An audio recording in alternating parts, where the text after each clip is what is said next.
Hey everyone, Dr. Jeff LaCure here. Another wonderful episode of Bros Who Know. And there's no bro who knows without my podcast partner, Richard the Big Dog, Man in Black, the Johnny Cash of podcast, Richard Yancey right there. And I'll tell you folks, we're going to save some lives today, Rich. You think so? I think we're going to save a life I today. hope so. At minimum, we're going to save some relationships. You know what we're going to talk with you all about today? Alcohol. And we're not going to talk to you about alcohol like, yay, alcohol. We're going to talk about alcohol and the destructive force that can be behind it.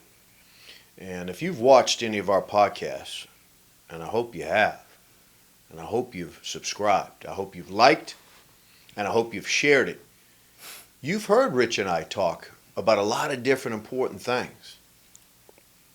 And we have both talked about that we don't drink. And yet you'll never meet two guys. I should just put a period after that. You'll never meet us. You'll never meet two guys who have more fun. So we're going to talk about all of you out there, many of you out there who are making destructive decisions with alcohol, because of alcohol, in spite of alcohol. So, Rich, I turn the mic over to you. Because in some ways, you were the inspiration for this, right? Because we were talking about it at the gym. We were talking about our next podcast. And I said, Rich, I love the fact how you really have, on this platform, talked about that you don't drink. And you don't hear a lot of cool contemporary people say that. What's the story behind your decision to be like, I don't drink? Well, Jeff, I'm telling you, since I was little, I always wanted to have my mind to be crisp and have control, or basically make decisions that were great decisions, right? And you can't do that with a mind that's on some kind of stimulant or depressant or something like that, like something like alcohol, for instance. And besides, once you go to like a bar or a function where you see people drink, and you see how foolish they act, you never want to be that person. No. So life is hard enough, and alcohol is like the cherry on top of the sundae. Yeah. I'm telling you, if your life is already bad, you throw some alcohol on it. Yeah. I'm telling you, you're gonna lose everything: your wife, your kids, everything. Yeah. Yeah. I always said, Jeff, life is not about you, but it will be, right? If you make life about you, you're just gonna have you. So when someone's an alcoholic and they make their life all about them, they always end up by themselves. It is the end sad, result, isn't it? Yeah. The lonely world. And you mentioned too about, the impact of alcohol, and just as an FYI to our viewers, because I don't think everybody understands this, that alcohol is actually a central nervous system depressant. So if you're already depressed, and then you start putting copious amounts of alcohol in your body, you're pouring in liquid depression. Right? And I like the way you just, the way you talk about it, which is life is already hard. Why am I going to make it harder on myself? Right. And alcohol should have a warning label on it. And it should say, if you drink this, you're living a lie. Oh, that's the truth. Right? You're living a lie because you don't actually feel better because of alcohol. Right. Right? And then when you become sober, reality comes smack you up upside your head again. The Real payment hard. comes, yeah. Real hard. And you know what? That's kind of what we try to do with Bros Who Know, right? We try to slap the reality into people. And, can I share briefly why I've made a decision? Yes, absolutely. It's and I'm not saying I've never had anything to drink. I could tell you the last time I had too much was my junior in college. Oh. And it was on my 21st birthday. And like an idiot, right? It's like, ooh, it's your 21st. All your friends, right? If friends really care about you, they don't want you shit-faced, right? But all your, so my friends take me out, and it's like 50, this tells you how old I am, Rich. It's like 50-cent shots. And I had a low tolerance to alcohol anyways. And so I didn't have a ton of shots. I didn't have 21. I didn't even go into the teens. I was still single digits, but it didn't matter. I had a low tolerance to it. And, I didn't get hammered by any stretch. But, I go back to the dorm, and like all our buddies, they go like, see ya. And I'm laying in bed, and the room is spinning. I'm seeing Greek gods. I'm seeing dead relatives, man. There's just all kinds of stuff going on. And I'm literally laying in bed going, never, ever, ever again am I going to do this. This was self-induced, right? It wasn't Right. the flu bug. It wasn't the vid. It was I had too much to drink, and that was it. Now, if I could just sort of put the icing on the cake to that story for you, Rich, here's the number one reason why I've never been even remotely close to intoxicated since then is because what I do for work. Right. And because I'm a father. And I wanted my kids, when they asked, hey, Dad, you ever had too much to drink? That my story started and ended at 21, right there. Right. I made a decision. And how can I say to my clients, Rich, right? How can I say to my clients who come in and they're trying to make better life decisions, right? Hey, you need to watch your chemical intake, and yet I'm at a restaurant with 15 empty Coronas, not a sponsor, with limes because I'm a health nut, right? And I'm doing destructive stuff in my own life, and I'm supposed to be a role model and supposed to help them on their journey. So I have made a decision, not because I'm anti-alcohol, I'm anti-fool, but I'm not anti-alcohol, right? If someone wants to have a drink, has a beer, whatever it is, I don't care what it is. I'm anti-dumb decisions. Right. I'm anti-intoxication. I'm anti-alcoholism. And I'm anti-me using because I am a role model for people, hopefully to make great decisions in their life. Sounds like we're wired in many ways the same way around that, Rich. Well, like I said, I don't want any vices. I'm telling you, listen, like I said, what the life now, especially now, it's already difficult. So when you add vices to it, I'm telling you, just all you're doing is you have a hot air balloon, right? You're just putting weight on your hot air balloon. That's all you're doing. That's a great vision. But so when I was younger, it was crazy. So I'll give you a little story. So I met some of my professional friends, right? That they're lawyers or whatever, and they had some kids that want to be lawyers, what have you. And there was a birthday party, and I come in my little red Viper, right? Yeah, and, you did. And I come there, and I'm all jacked up, oiled up, right? And one of the kids, he was I'm telling you, the guy, held his own. He wasn't a bad-looking guy. He looked at me, he was like, you know what? I'm gonna pick more girls up than you are. I'm not trying to pick up any girls. That was his opener? That's what, yeah. And the thing that people want to say, I'm not trying to pick them out. I meet them anyway, right? Yeah. I'm not trying to pick up anybody. But anyway, the point is that, he's challenging me already, and the guy's like a little twig, right? And I'm sitting there, and I'm just like, hey, whatever, because I don't care. So we get on the party bus. He immediately starts drinking, right?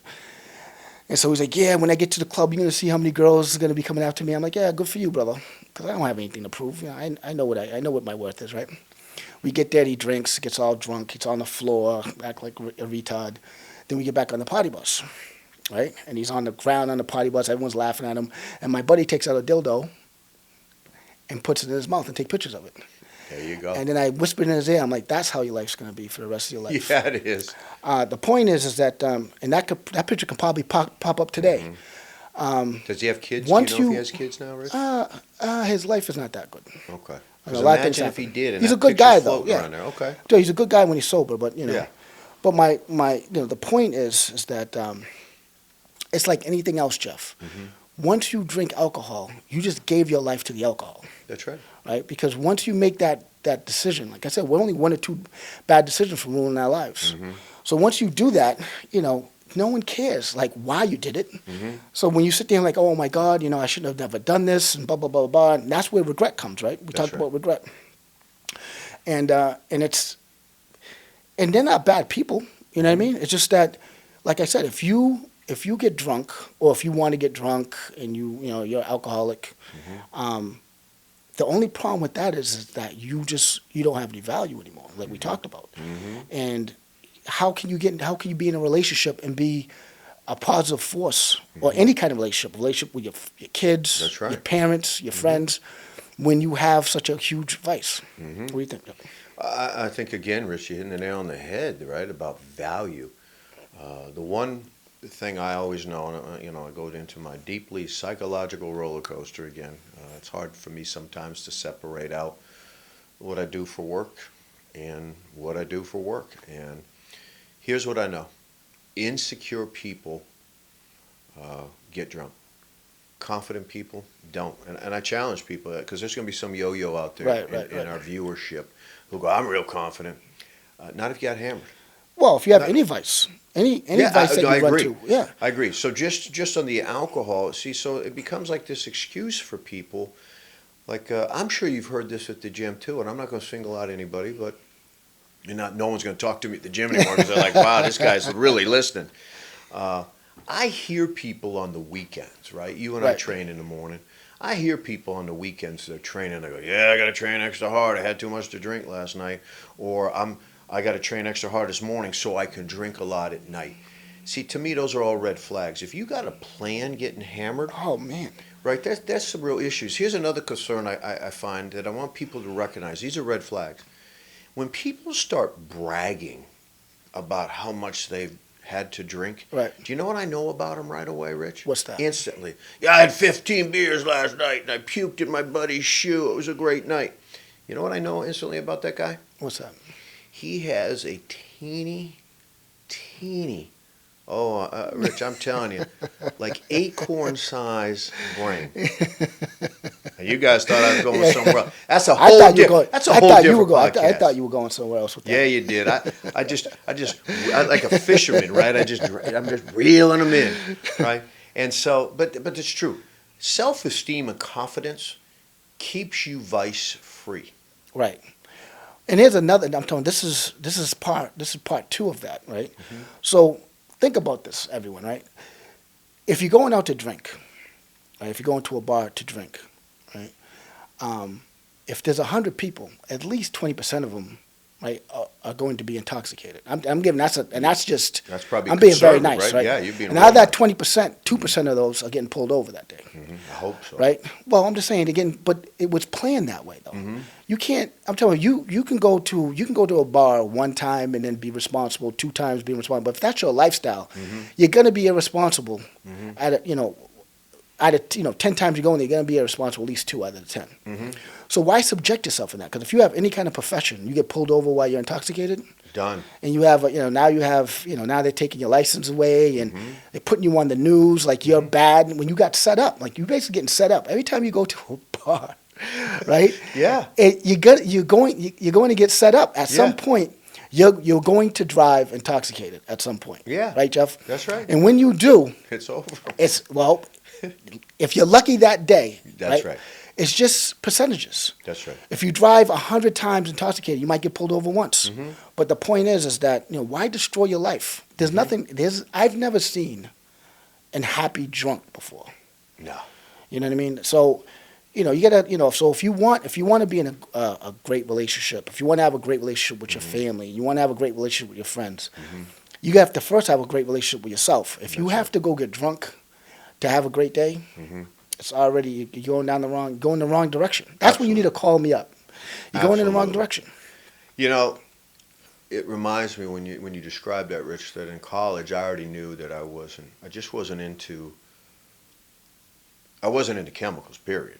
And I was into having fun in a lot of really fun ways, and it didn't involve alcohol. And I remember my roommate, probably shouldn't say this on camera, because some people are now going to know it was me, and I know my car's going to get keyed. You know how I feel about my cars, Rich. You know what we used to do, me and my roommate? What's that? We'd go to parties. We'd go to frat parties. We'd go to sorority parties. We went to a lot of parties. We had so much fun. And if someone had too much to drink, like one guy in particular, his name was Vinny. You never forget that name.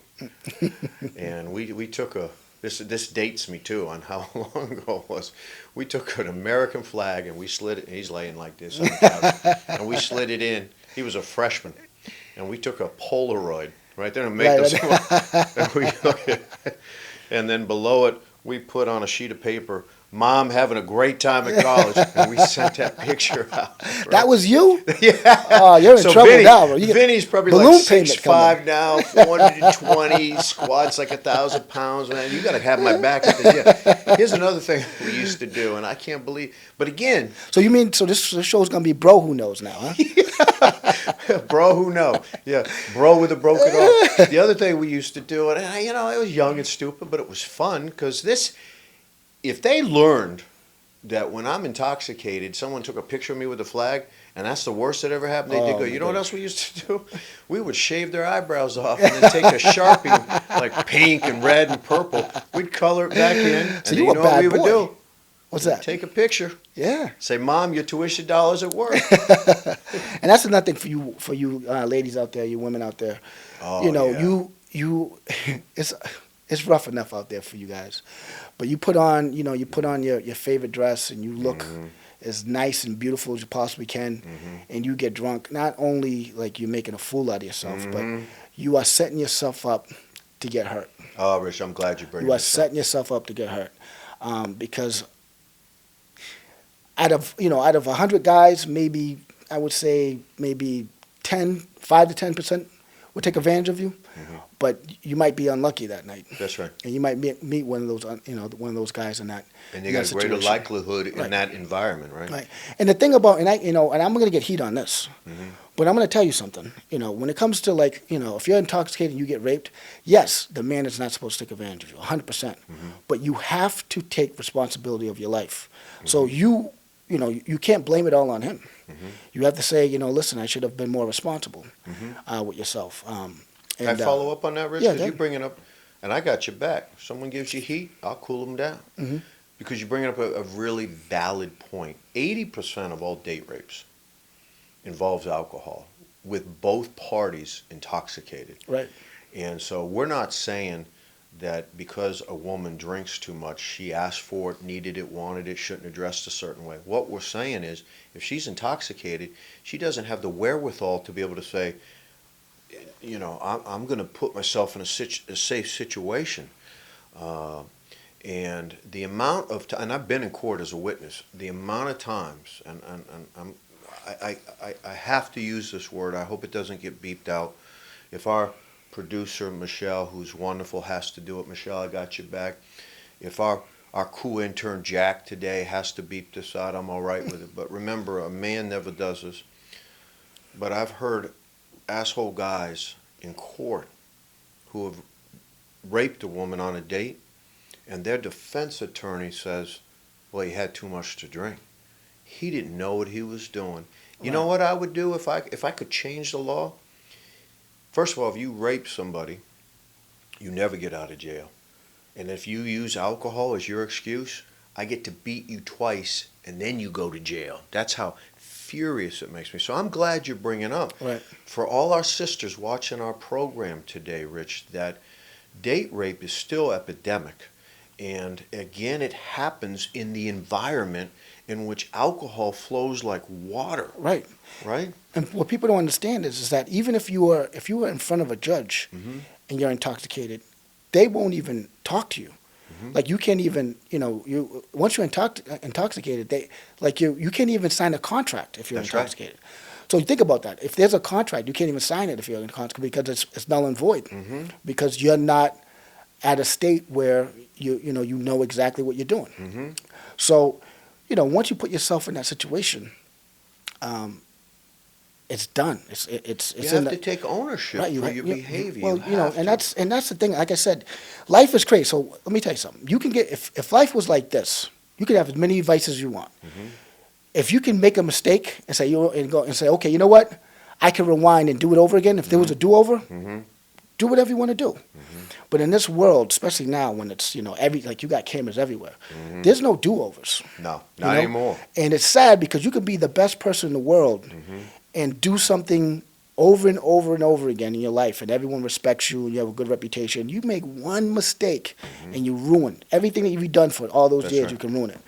So, I'm not saying that you won't do that without alcohol. I'm just saying that the probability of you ruining your life is a lot less without the alcohol. You exponentially, bad stuff happens when alcohol's around. I'm not pro marijuana. I've actually never used it, and you know what? I'm not proud of it because, I've done my individual podcast where I talk about people being proud. I'm just stating a fact, right? It's not like, oh, I'm proud. I've never smoked pot. But here's what we know about alcohol and pot. You never see a bar fight with two guys who are stoned out of their minds. Right. Can I give you an example of what happened? You get two dudes in a bar who've had too much to drink, and one guy looks at the other guy's girl. It's going down. If they're both stoned, right? They're just out of their minds. You know what the stoned guy says? Go ahead, man. Look at my girlfriend. Someone should look at her. You know what I love too? Drunk people. You could always tell when drunk people are driving on the highway, Oh right? my God! Because Yeah. you know what they do? They're in the slow lane like this. Check it out. They're in the slow lane like this, I know. right? And they're going 38 and a 65, and then you look at them and they they give you that little, right? Here's how you can tell someone's stoned and driving. They're in the breakdown lane. They're not driving anywhere. And they're just like waving to people who don't even exist anymore. See, what Rich and I are trying to highlight for you today, if you want to look like a fool, you know our moms both said this to us, act a fool. Right. If you want to look like a fool, act a fool. Drink too much and tell me what positive has ever come out of it. My friend said something to me the other day. It was funny. He was like, if you play silly games, you get silly prizes. Ooh, I like that. I might steal that quote right. and say it's mine. So that's, like I said, that's any vice, anything that's going to alter your great decision making skills. You want to stay away from, because like I said, life is already difficult. And for men, for instance, men, and I love my, I see you shaking your head, Yeah, Rich. I 'cause, know where you're going, man. I understand, when a man gets hurt, like when a woman hurts him, I understand that you're hurt and you want to, okay, I'm going to get drunk, or I'm going to have some drinks. But if your day's already bad, it's going to make it worse. That's right. Okay? And when you get mad and you act out and you punch your own car, that's dumb. It's just plain dumb. If you get upset and you call the girl all kinds of names because you're drunk, it's dumb. Because you're not getting anywhere. And matter of fact, now her parents and everybody else is going to say, stay away from this guy. So, unfortunately, when you get hurt, when men get hurt, you just got to deal with it. You just got to go through the motions and deal with it. Yes, it's going to be hard, but that's it. If you do anything else, you get hurt twice. Because you get hurt because of the breakup, and then you end up hurting yourself. That's right. That's 2 times. And 90%, Rich, again, I throw out the stats every now and then. 90% of all domestic violence incidents involve alcohol. Or money. Right. Money's a second evil thing. That's the other 10%. Money's a second evil thing. There's yeah. been a few times I thought, ooh, but I understand, right? That's a bad Chris Rock joke. Please don't get into me. So I took a Chris Rock joke. So to sum it all up, Jeff. Thirsty Thursday. If you're going home, I'm going Thirsty Thursdays. I love that. Yeah, you're done, right? Yeah, I love that. I'm gonna go shit face tonight. Don't even date that guy or that girl. Ever. Right? Any of those, I'm telling you, if you're so excited to go get drunk, then the rest of your life is just. Can I just give the audience a visual again? Say that again. If you're so excited to get drunk, can I give them the visual? Yeah, good. You got a teeny, tiny, acorn-like mind and self-esteem. So I'll take it a little personal. So I've never been drunk before. I love it. I did have some drinks here and there in my life, but you could probably add it up. I'm talking maybe 100 times in my whole life, maybe. But and life is still difficult. I'm talking, Absolutely. I still have, I still go on those roller coaster rides, and I still got to make, I have to make decisions from like 5 years going forward, and life is not, life's not easy, but. I could say, that I made great decisions because of it. My daughter never seen me drunk. My daughter, Huge. So therefore, she's, hopefully, she's very respectful of herself. I don't hear that she's getting drunk, but she could be hiding it from me. But I don't know. But every time I see her, she's always been sober. I've never seen my daughter drunk either. So you have to lead by example. Absolutely. And what that does is it just, I'm not saying your life's going to be the best, but what it does is it puts you on displacement 0. Now you're not in the negative. You never want to start off in this world in the negative. At least you're at a place where you're on an even platform where you can build on. Otherwise you're digging, you're trying to dig up. Try to get to basically where you're supposed to be. That's all that is. And I can't end it without throwing our government under the bus, because during the vid, they closed gyms on us, didn't they, Rich? But they kept the liquor stores and the cannabis shops were wide open. They kept us drunk and stupid. Right. They didn't want us jacked and happy. Right. That tells you a little bit about what's going on behind the scenes. Hey, folks, I tell you what. You make your own life decisions, and you don't have to agree with us. However, I know one thing for a fact. We're not hypocrites. We live what we talk about. we talk about what we live. I'm Dr. Jeff LaCure. That's Richard Yancey. And together, we are the bros who know. It's July 31st. We'll happily see you again in August. And we got a really good shot of seeing you in August if you put that drink down. We'll see you next week.